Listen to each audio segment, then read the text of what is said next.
በዚህ ቪዲዮ ለሪሚዲያል ተማሪዎች እና ለ12ኛ ክፍል በድጋሚ ፕራይቬት ለምትፈተኑ ተማሪዎች አንዳንድ ለጥያቄዎቻችሁ መልስ ነው ይዤ የመጣሁት። በዚህ ቻናል አዲስ ከሆናችሁ ሰብስክራይብ አድርጉ እና ደግሞ ፕራይቬት መሙላት ለሚፈልጉ ለሁሉም ሼር በማድረግ እንዲደርሳችሁ ማድረግ ትችላላችሁ። የተወሰኑ ጥያቄዎችን በኮመንት ላይ ያየሁትን ለመመለስ ልሞክር እና ደግሞ በዚህ ቪዲዮ ላይ በቴሌብር ያስቸገራችሁ ማለት ነው ለመክፈል የዚሁ ቻናል ተከታታይ ቴሌብርን ተጠቅማ እንዴት እንደከፈለች ሼር አድርጋኛለች እና እሱን እንዴት እንደከፈለች የምነግራችሁ ይሆናል። ስለዚህ አንደኛው ጥያቄ ምንድነው ሪሚዲያል እየተማርን ፕራይቬት ሞልተን መፈተን እንችላለን ወይ የሚል ነው። አዎ ትችላላችሁ። ብቻ ከእናንተ የሚጠበቀው 12ኛ ክፍል አለማለፍ ብቻ ነው ከእናንተ ለመፈተን የሚጠበቀው ማለት ነው።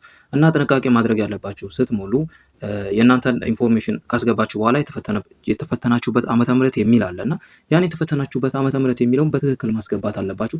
2017 ከተፈተናችሁ 2017፣ 2016 ከተፈተናችሁ 2016 መሙላት ይኖርባችኋል። 2015 ላይ የተፈተናችሁ ሁለት ባች ተፈትኖ 2015 ላይ የጥቅምት ላይ የ2014 ባች ተፈተነ። 2015 ላይ ወደ ሐምሌ ላይ ደግሞ 2015 ባች ተፈተነ። ስለዚህ የ2014 ባቾች 2015 ነው የተፈተናችሁ። ስለዚህ ስትሞሉ 2014 ሳይሆን የምትሉት 2015 ይሆናል ማለት ነው። ስለዚህ በዛ መሰረት ነው የምትሰሩት እናንተ። ይሄ ነው አንድ ማወቅ ያለባችሁ ነገር ማለት ነው።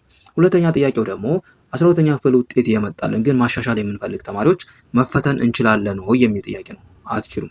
ትምህርት ሚኒስቴር ያው የፈተናና ምዘና አገልግሎት ኤጀንሲ ማለት ነው። እዚሁ ላይ ፕራይቬት መሙያው ሊንክ ላይ ስትሞሉ ራሱ የሆነ ሰዓት ከደረሳችሁ በኋላ ሞልታችሁ የእናንተ ፎቶና ውጤታችሁ ምናምን ኢንፎርሜሽናችሁ ከመጣ በኋላ መሙላታችሁ መቀጠል አትችሉም ማለት ነው። ስቴፑ ላይ ያቆምባችኋል። ስለዚህ ያለፋችሁ ተማሪዎች መሙላት አትችሉም ማለት ነው።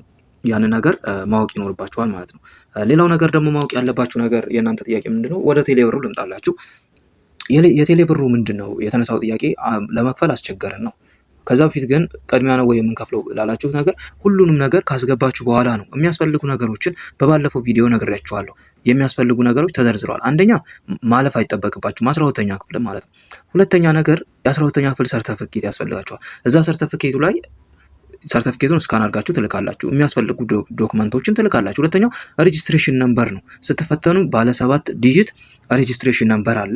እሱን ታስገባላችሁ ማለት የሆነ ቦታ ይጠይቃችኋል። የአባት እስከ አያት የእናታችሁን ስም የእናታችሁን ስራ ሁሉ ይጠይቃል። ስቴፑን እዛ ላይ ካያችሁት ማለት ነው። ቪዲዮ ላይ ካያችሁት ራሱ ወደ መጨረሻው ላይ አስቀምጬላችኋለሁ የባለፈው ቪዲዮ ላይ ማለት ነው። ሊንኩን እዚህ ዲስክሪፕሽን ላይ አስቀምጥላችኋለሁ ስቴፑ እንዴት እንደምትሞሉና እያንዳንዱን ነገር ከሞላችሁ በኋላ ሁሉንም ነገር ካጠነቀቃችሁ በኋላ ነው በቴሌብር ክፈሉ የሚላችሁ ማለት ነው። ስለዚህ አሁን ወደ ዋናው ነገር ስመጣ ቴሌብር ያስቸገራችሁ ምንድነው? እዚህ ስክሪኑ ላይ አሳያችኋለሁ። ስክሪኑ ላይ እንደምታዩት ለመሙላት ስትሞክሩ ማለት ሁለት ነገር ነው። ማኑዋሊ እና ዊዝ ናሽናል አይዲ የሚል አለ። በናሽናል አይዲ እና በማኑዋል የሚል አለ። ስለዚህ እናንተ ናሽናል አይዲ በሚለው መርጣችሁ የፋይዳ ቁጥርን አስገቡለት። የፋይዳ ቁጥራችሁን ወይ ፋን ወይ ፊን የሚለውን እሱን ቁጥር ካስገባችሁ በኋላ ከዛ ኔክስት ትላላችሁ ማለት ነው። ሴቭ ኤንድ ኮንቲኒው ስትሉ ያመጣላችኋል።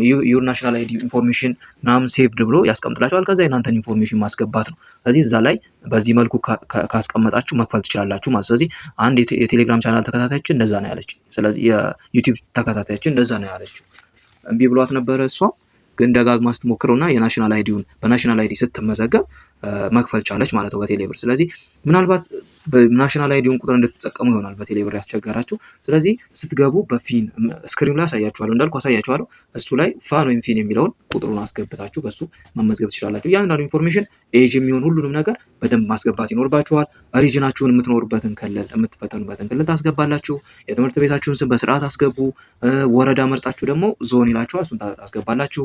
መታወቂያ የቀበሌ ያስፈልጋል። እነዚህን ሁሉ ተጠቅማችሁ መሙላት ትችላላችሁ ማለት። ስለዚህ እንደዚህ ሁሉ አድርጋችሁ ያስቸገራችሁ በቴሌግራም ዩዘር ኔም አስቀምጥላችኋለሁ። እዛ ገብታችሁ የምሞላላችሁ ይሆናል ማለት ነው።